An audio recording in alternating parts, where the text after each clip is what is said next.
Well, I was studying in UK, horticulture actually, and I received a letter from John Cortes, and he said, "Don't tell anyone, but I'm thinking of restoring the Alameda Gardens, and would you come to work here?"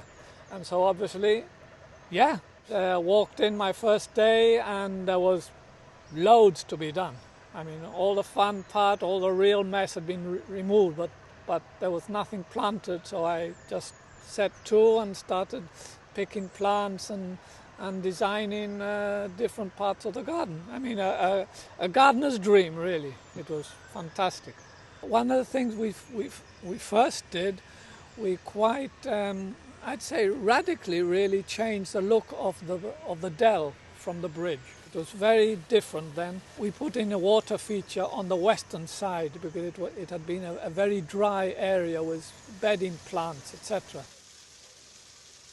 My mother used to quote from Wordsworth, "The sounding cataract haunted me like a passion."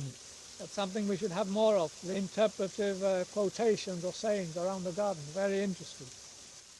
One of the things that I have been very involved with over these last 31 years is the education, giving tours to schools and also to liners and other more organized parties. And more recently, we've had the big biodome project sponsored by the Kusuma Trust, and it has just been completed and handed over to us. And so that is another big area which we're going to be developing, and we'll be able to bring in schools and many other different groups.